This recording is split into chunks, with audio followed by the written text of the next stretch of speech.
Les estamos saludando con mucho gusto en este miércoles 26 de febrero de 2020. Estamos aquí en esta emisión multimedia de ESPN Radio Fórmula. John, buenas tardes. ¿Cómo están? Muy buenas tardes.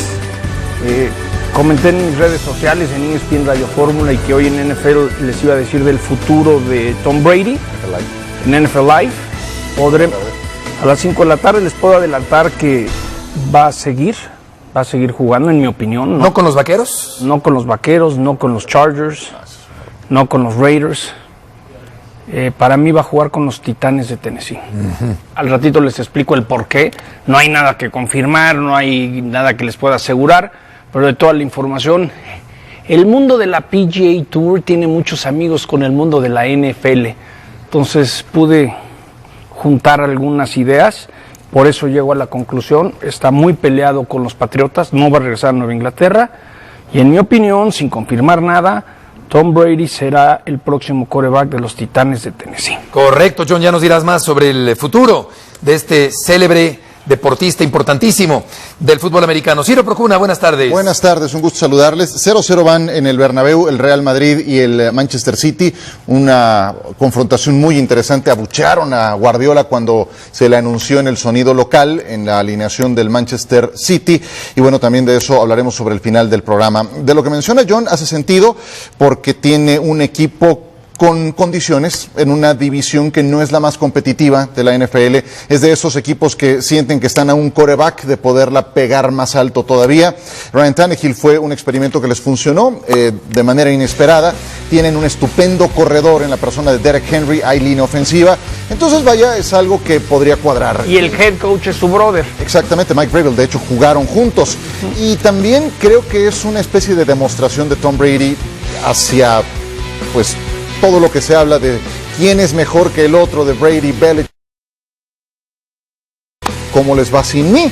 Porque los Patriotas hoy no tienen un plan de sucesión para la posición de Para mí es el resultado de que algo le puso de malas al número 12.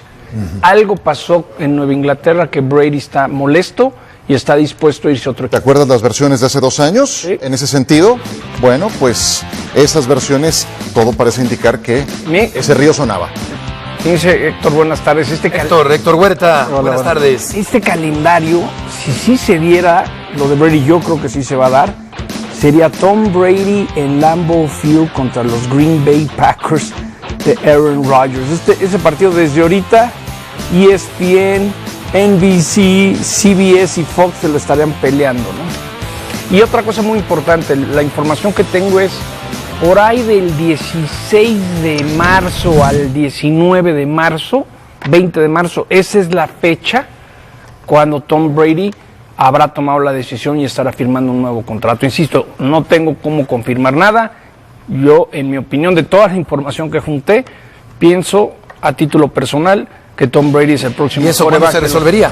Justo en esas fechas, porque por ahí del 18 de marzo es la fecha límite para la agencia libre. Hay ciertos tiempos y fechas de protocolo de la NFL que por ahí empezarían legalmente para que firmen.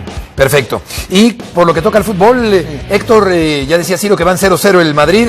Hay una jugada en el último minuto de la primera parte donde Ramos... Bueno, casi hace autogol Ramos. Sí, autogol, salva en la raya y ahí está el Madrid todavía sin poder anotar en casa. Y en el fútbol local, Beto, hoy, hace 50 años, debutó en México uno de los más grandes jugadores extranjeros que ha tenido este fútbol, Carlos Reynoso. Carlos Reynoso, vamos a platicar con él. Wow. Reynoso Valdenegro. Correcto. El América había ido a jugar un torneo a Chile. Sí. Panchito Hernández, el famoso... Descubridor de figuras, grandes figuras del América, que en paz descanse. Panchito, al que recordamos cariñosamente. Tom Brady, nos dice John, recalaría en el equipo de Tennessee para la próxima temporada del fútbol americano. Sí, y yo poniéndome a pensar en eso que decía John, de que algo le tuvo que haber molestado de lo que pasaba con los Patriotas, yo puedo pensar que tiene que ver con una serie de necesidades que no se atendían en el equipo, ya fuera en la línea ofensiva, ya fuera en la posición de la cerrada. O sea, era evidente que Rob Gronkowski se iba a retirar. No fue una sorpresa el que Gronkowski decidiera a los 30 años de edad decir adiós y no trajeron a nadie para ocupar la posición de la cerrada. que lo querían mandar a Detroit y él dijo, no mandan a Detroit y me retiro. Exactamente. Entonces, vaya, si hay una serie de necesidades que no se fueron cumpliendo, Tom Brady estaba muy lejos de ser el quarterback mejor pagado de la NFL. Entonces, como que él siempre sacrificó en ese terreno. Y es cuando dices, a ver, yo sé que tenemos un tope salarial, yo sacrifico en esta parte. ¿Y dónde están esos recursos traducidos, reflejados en jugadores para la ofensiva y que esto pueda funcionar mejor? Sí, creo que el año pasado fue cuando más desprotegido estuvo Tom Brady y terminó pasando lo que ocurrió, ¿no? Y hay que tomar en cuenta que tiene a Derrick Henry, uno de los mejores corredores de la liga. Tiene una buena línea ofensiva. Se lleva con el head coach. Ves en el tope salarial, tienen $50 millones para gastar. Entonces pueden decirle a Tom, te vamos a pagar bien John, y podemos gastar en otros jugadores. Siendo el mejor quarterback de los últimos años, no ha sido el mejor pagado. No, porque él siempre se ha sacrificado el equipo. por el bien del equipo. Pero algo ¿hoy puede pasar eso? ¿Que sea el mejor pagado de la liga? No. ¿Ya no? No, ya Eso no. ya no va a Por pasar. la edad. Pero sí le pueden dar un contrato de 40. Por un año. Sí, Por un año. un año y Por un año bien pagado, sí puede sí. estar en el top 5 de pagados. Pero acá sí tiene mejores armas de lo que tenían Patriotas. Sí. Porque tiene, ¿te acuerdas del receptor abierto A.J. Brown, el novato de la última temporada? Ese la aprendió muy bien en su primera campaña. Entonces, bueno, sería diseñarle un traje a la medida. Vamos a ver, digo, eso no pasará mucho tiempo para que lo sepamos, pero sí era Tennessee uno de los que hacían sentido en esta posibilidad de que Brady se fuera. Y me pongo a pensar en los Patriotas. Los Patriotas sin Brady no tienen el plan de sucesión. El suplente fue novato la campaña pasada, Jared Stidham. Sigo pensando no que tiene nada en esa posición. Philip Rivers, lo tendrías que traer mediáticamente. Muy quemado ese cartucho, está muy quemado. Yo me pongo a pensar en los Patriotas sin Brady y pasan a ser irrelevantes de la noche a la mañana. Y una última cosa, normalmente la liga anuncia por ahí de la tercera semana de abril el calendario. Imagínense ahorita todos estos movimientos. El transmitir a los Patriotas con o sin Brady es muy diferente. Sí. Al igual te conviene, espérame, si se van los Titanes, yo quiero pasar más partidos de los Titanes que de los Patriotas. Entonces hay también ese tras bambalinas así muy interesante de jaloneo para ver quién tiene el Sunday Night, qué partidos son de Monday Night, cuáles tiene Fox, cuáles tiene CBS. Calculo que entonces como en 3 semanas y un poquito más, como unos 25 días, esto queda definido.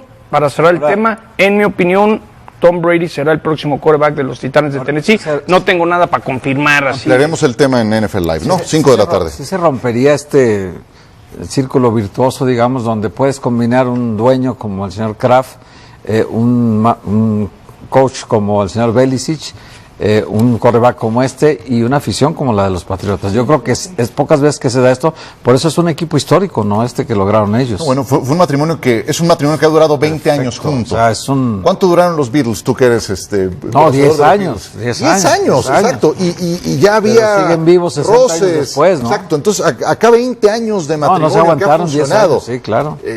No deja de ser. Ahora, ¿cuánto tiempo le queda profesionalmente, más o menos? Uy, no sé. Él dice que hasta los 45. ¿Par de años? Pero sí creo que habrá que ver, Beto. Todavía está entero ahorita, ¿no? Ahorita todavía está entero. Pues digo, para veterano. un año más, digamos, sería bueno. La próxima campaña la va a iniciar con 43 años de edad. Los cumple en agosto. Es un poco lo que le pasó a Joe Montana en San Francisco. Pero Montana estaba liquidado. Pero se fue a Kansas City. De su carrera. Se fue a Kansas City. Él no se acercó a los 40 pero de Brady edad. no está liquidado ahorita. No. Pero ya no tiene el brazo de antes. No. Sí, No. Si te vas a un equipo con Derrick Henry, que es el ataque terrestre, una buena línea ofensiva, le traes ciertas piezas, puedes hacer que Brady luzca mucho más que el año pasado con Patriotas, que no le trajeron piezas. Yo creo que una de las grandes virtudes de Brady ha sido eso, ¿no? El saber cómo colocar todas las piezas para él ser más productivo, ¿no? Y algo muy importante es que había ya una filosofía, una cultura ganadora en Nueva Inglaterra. Digo, no estoy diciendo que ya no la haya, ¿no? Sigues teniendo al entrenador, sigues teniendo al dueño, pero si Brady iba a buscar en algún otro equipo, tendría que casi empezar de cero en esa cultura ganadora. Tal vez no de cero en el caso de los Titanes, ¿no? Es un equipo que ha estado en postemporada, que viene de hacerlo bien en la última campaña, entonces suena interesante. Yo le creo a las fuentes del señor Sutcliffe. Hay que esperar 16 al 19 de marzo por ahí, calculo que se va a cuajar esto. Perfecto, vamos a cambiar de tema. Un comunicado del equipo Guadalajara con respecto a la indisciplina en el equipo de las Chivas. Cristian Calderón y Uriel Antuna, sancionados económica y deportivamente luego de cometer faltas a los estatutos impuestos por el club rojiblanco. El compromiso y la disciplina son prácticos y valores indispensables para el funcionamiento de un equipo ganador. Es y será siempre convicción de nuestra institución formar y exigir a nuestros jugadores que procuren estos valores en su comportamiento dentro y fuera de la cancha.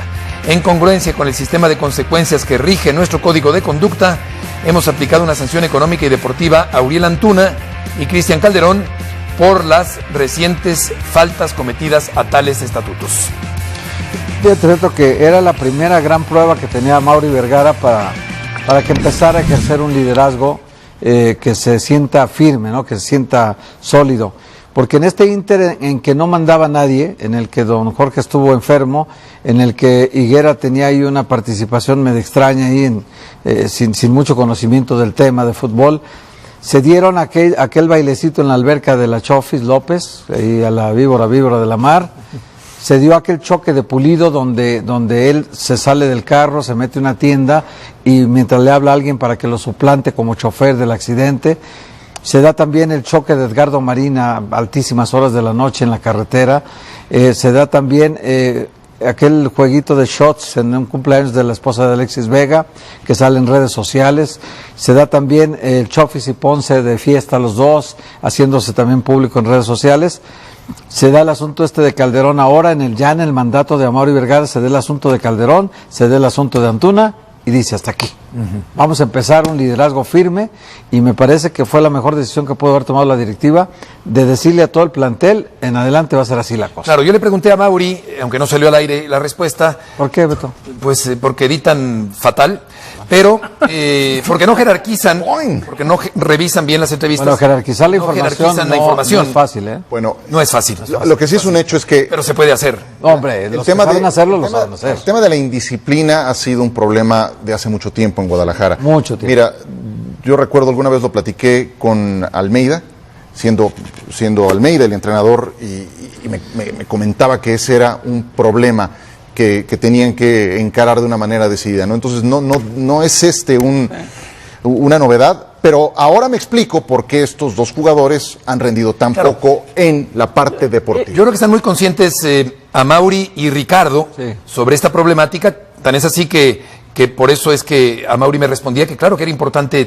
tener este código, fortalecerlo y comprometer a los jugadores. De cualquier manera, pues se sigue faltando a este reglamento. Yo he hablado con varios dueños de equipos y te dicen que uno de los grandes retos que hay en el fútbol mexicano es que el futbolista sea profesional, no se cuida, le gusta mucho la fiesta y paga las consecuencias. Esa yo creo que es muchas veces la gran... Mira, yo me acuerdo una vez cuando Iván Alonso vino al campeón de goleo. Cuando estaba en Toluca, un día me platicó, pues yo no como ni papas fritas durante el torneo, no tomo nada. Es decir, hay muchas cosas. Esos son los buenos profesionales. Falta un sentido profesional. Que es cuando a veces ese brinco que quieres dar, no lo das. Y acaban tirándose por la borda carreras súper prometedoras de jugadores muy talentosos. Vamos contigo, Hernaldo, sobre este tema allá en Guadalajara. Saludos, Heriberto, buenas tardes para todos, compañeros. Efectivamente, bueno, ya leían el comunicado, la postura ha quedado clara por parte de la directiva, dicen hasta aquí, ya enumeraba también muy bien Héctor Huerta los casos en el pasado bastante recientes en torno a las Chivas, las indisciplinas y cuestiones extradeportivas. Se habla de una sanción además de económica, también deportiva. Cristian Calderón perdió la titularidad la semana pasada después de que por esa fiesta llegara en estado no conveniente a entrenar el lunes y no pudiera completar la práctica. Bueno, le costó no jugar frente a los Xolos de Tijuana, y al parecer esta situación de Uriel Antuna distinta porque no fue en horas de entrenamiento ni concentración. De hecho fue en la Ciudad de México, estas fotografías que se dan a conocer, pero aún así Chivas decide también incluirlo en esta disciplina que incluirá una sanción deportiva. Entonces la información que tenemos es que Uriel Antuna no va a jugar el fin de semana contra los Esmeraldas de León el domingo en el Estadio Akron, y que en su lugar estaría siendo ocupado por Isaac el Conejito Brizuela como volante extremo por derecha. Mientras esto sucede, no se ha pronunciado todavía al respecto Luis Fernando Tena. Esperemos, todo parece indicar que mañana habrá una conferencia de prensa con el técnico del Guadalajara y ahí podrá fijar una postura. De lo que sí habló Tena fue apenas el viernes pasado tras el partido contra Tijuana del caso de Calderón, y ahí sí dijo, lo hizo en su día libre, yo no lo veo tan mal, no tengo mucho que hablar al respecto.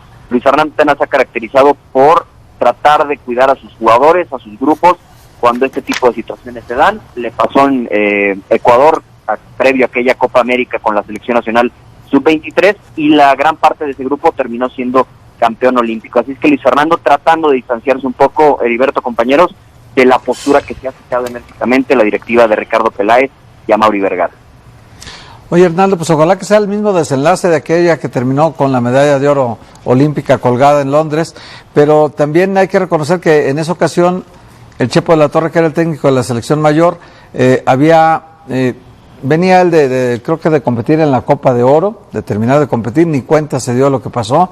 Tena sí lo supo, y Tena de alguna manera no quería sancionar a nadie, y entonces dijo el Chepo, por supuesto que se sanciona, los separan de la selección a los 8 jugadores de la selección mexicana y luego los castigan 6 meses de no participar en la selección.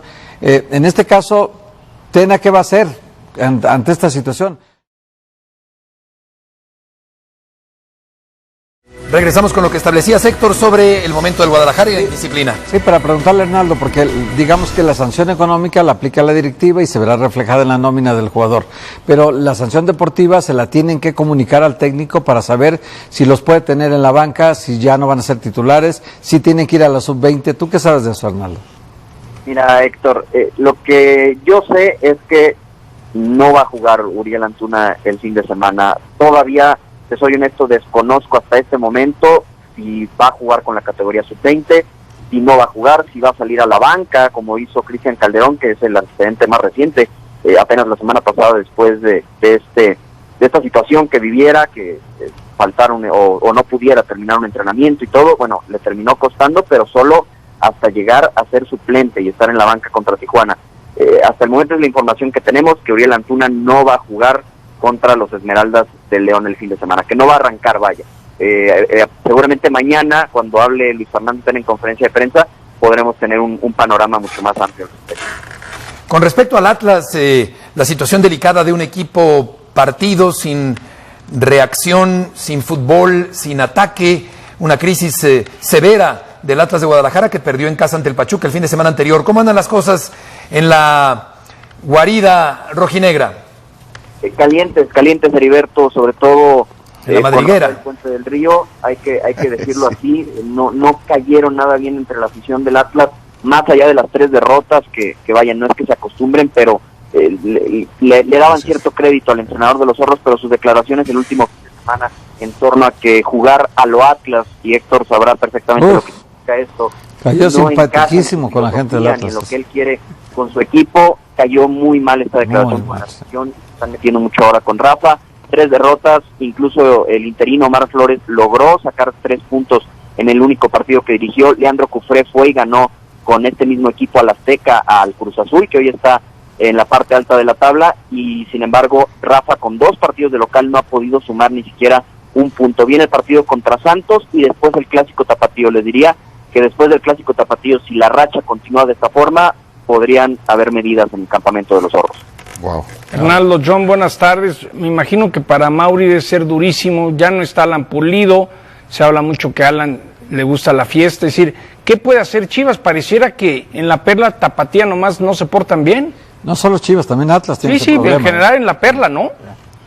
Sí, es una ciudad difícil, John, con muchas tentaciones, con también una presión mediática o unos reflectores importantes en lo que hagan los jugadores del Guadalajara. Prácticamente todo lo que hacen se hace viral en redes sociales. Cualquier aficionado hoy tiene una cámara, un celular, entonces eso también es cierto. ¿Por qué no se habla tanto de que esto sucede con la gente del Atlas?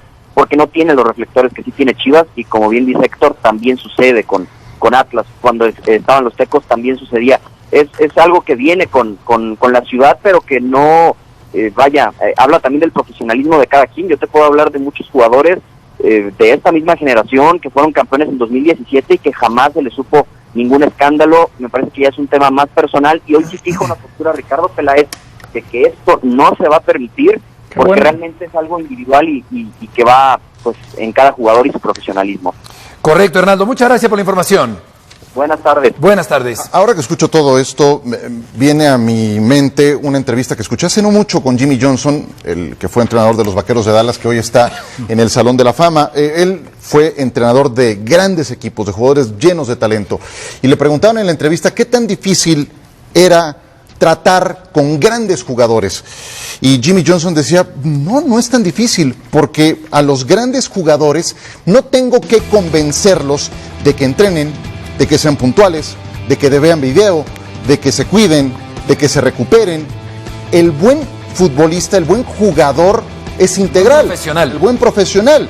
Entonces, Hay tiempo el para que todo. es buen futbolista, trayéndolo a ese terreno, no nada más es talentoso, debe ser disciplinado. Talento sin disciplina de poco sirve. Entonces no terminas por ser un jugador integral. Y yo en el caso concreto de Chivas y de Atlas, que es de lo que mencionaban hace un momento, ¿y qué no te das cuenta del terreno en el que estás pisando, del terreno que estás pisando, si es jugador de Chivas, que llevas 2 años y medio sin meterte a la liguilla? O jugador del Atlas, ¿no te das cuenta que llevan cuántos años sin ser campeones? 69. 69 años sin ser campeones. Entonces, es ni siquiera darse cuenta del terreno pasa? en el que están parados. Es muy lamentable. ¿Sabes qué es?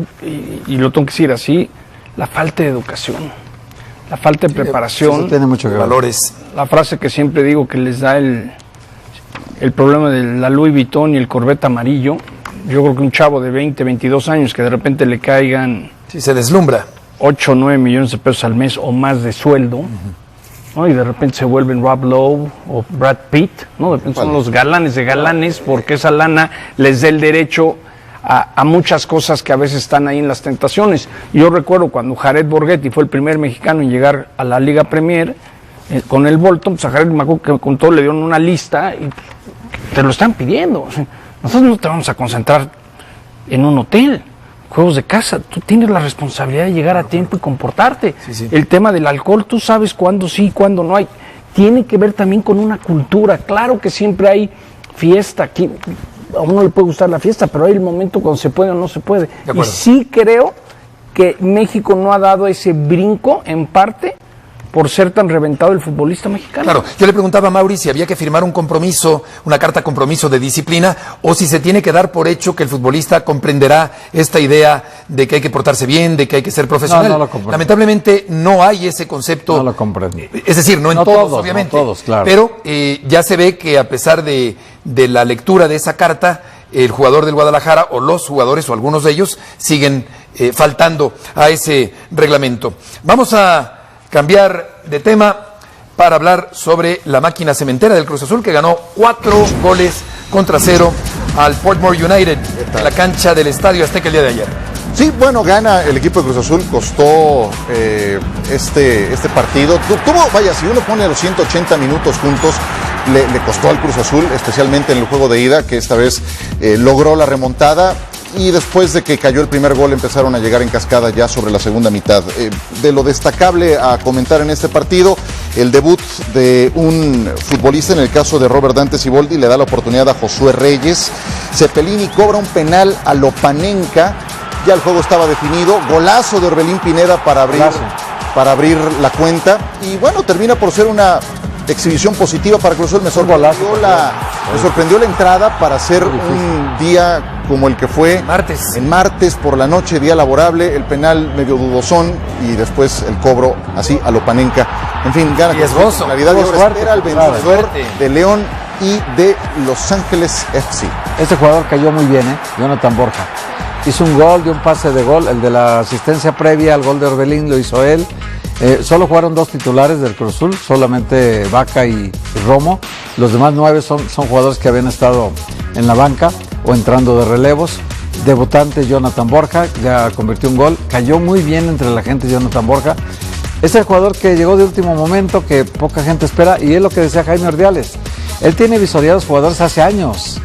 Entonces cuando llegan aquí a bajo presupuesto, que no cuestan muy caros, nadie se las cree. Y él ha traído muy buenos jugadores. No, y lo de Luis Romo también es un gran acierto en el equipo de Cruz Azul. Vaya, a ver, por eso me parece muy importante que sea Ordiales el que maneje ese proyecto deportivo y que no se metan los otros directivos. Afortunadamente ya Víctor Garcés está fuera de la ecuación y uno nunca sabe. Exactamente, ¿no? Y faltan todavía. Que aparezca en un programa de televisión con unos papeles. El tema es que si dejan a Jaime trabajar, Jaime sabe su negocio. Jaime conoció a Luis Romo, o sea, no nada más vio lo que todos vimos vemos en la cancha de fútbol de lo que es capaz Romo, de lo dúctil que puede ser cubriendo una posición en el medio campo, en la contención o en la defensa central, sino que trató con él. Ahora que vamos a hablar del tema disciplina, bueno, sabe entonces de primera mano cómo se comporta el jugador, qué tanto te va a rendir, y bueno, es un acierto y está a la vista, fue de impacto inmediato positivo para el equipo de Cruz Azul. Y algo que vale la pena, a la CONCACAF al igual le va a salir todo perfecto. Tú imagínense a Carlos Vela por primera vez jugando en el Azteca. Claro, con un club. Con un club. a ver Ha qué jugado dice con la León. selección mexicana. No, A ver qué dice por León. decir, A ver hay qué que dice ver. León tiene la Luego ventaja, pero pudiera ser tiene la palabra. posibilidad que 2-0. la América le León dé juega mejor, al Atlanta United en el Mercedes-Benz una taquilla de 7 o 8 millones de dólares. Es decir, se presta para que... Yo voy León en esa eliminatoria. Sí, de hecho tiene la ventaja. Sí, 2-0. Jugó mucho mejor que el equipo de Los Ángeles. De hecho, pero borró mediáticamente prácticamente a le Vela. puede salir perfecto la cancha de León. a la CONCACAF. Sí, pero para que le gane a León está muy difícil. Bueno, hasta un León Cruz Azul es muy atractivo. También. Pero entiendo lo que dices, ¿no? Vamos Adelante. a escuchar a Robert Dante Siboldi, el técnico de la máquina cementera. Estamos contentos por el juego, por el partido, que en Jamaica fue muy similar. La diferencia es que nos faltó meterla, y hoy los muchachos hay que destacar el gran trabajo que hicieron, el compromiso que asumieron de no subestimar al rival. Memo tiene la capacidad suficiente como para soportar ese tipo de circunstancias. Es respetable, no la entiendo, pero respeto la inconformidad con respecto a él de la afición. Es un muchacho que entrena a muerte siempre se prepara para jugar el fin de semana, y si en sus momentos él buscó la posibilidad de salir del equipo era porque necesitaba jugar, no por otra cosa, no porque no quiere la institución ni porque no quiere estar en la institución, es porque quiere jugar. Entonces era muy entendible. No pudo salir por las diferentes circunstancias, se quedó y es importante en el equipo y está en la rotación de todos. Hoy le tocó jugar a él, el partido anterior le tocó a Jurado, y bueno, así seguiremos con la rotación. Las palabras de Siboldi, el técnico del equipo de Cruz Azul, que golea al conjunto del Portmore United en la cancha del Estadio Azteca. El América tiene su turno frente al Comunicaciones después de las rispideces del partido. Me muero de ida. ganas, de ver el saludo entre los técnicos hoy en la cancha. Hay una jugada.